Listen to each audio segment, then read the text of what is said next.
Hello from Aspen, Colorado. I'm Dr. Jeremy James. As many of you know, I had debilitating back pain as a young man. I never had surgery or any other procedure, so my spine is the same today as it was then. The difference is I've done daily exercises and changed my behavior so that I don't have symptoms anymore.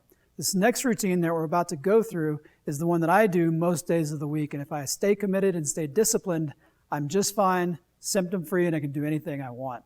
So Lara's going to help us demonstrate this. This is about a 15-minute exercise routine that you can do in your home. As you can see now, we're in a home, requires no equipment. All you need is a space on the floor and a mat. So Lara, let's go ahead and go down face up, lying on your back. So try to work through it with us at the same pace, with the same number of repetitions, with the same amount of holds. But if you can't, that's okay. You'll get there in time. Just do as much as you can to start.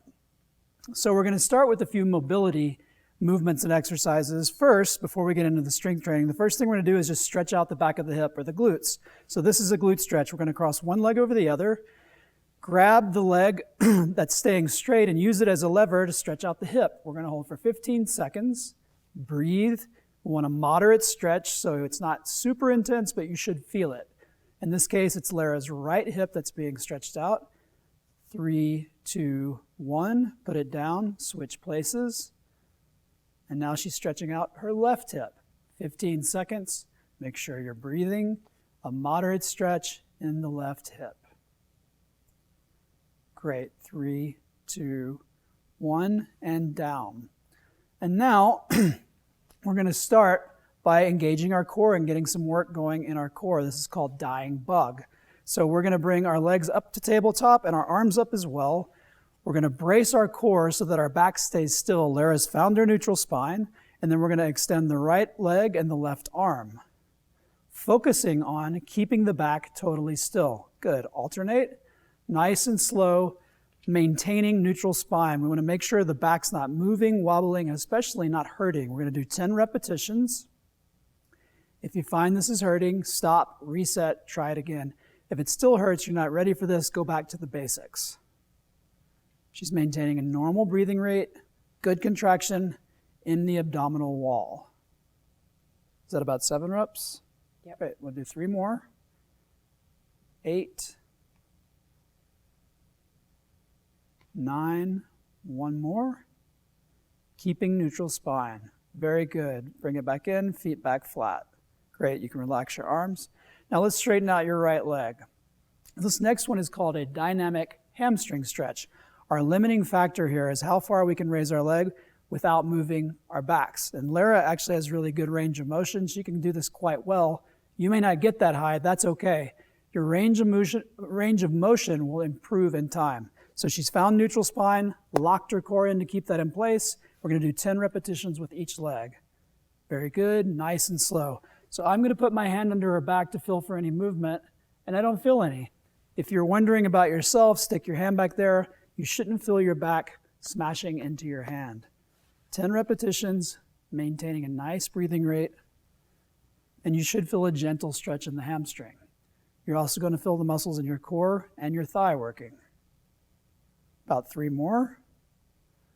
1, 2, 1 to go. Great. We're going to switch sides, making sure to maintain neutral spine. If you want to stop and rest for a second, reset, that's okay. So neutral spine again, lock it in, 10 repetitions on the left leg. And I can't overstress this.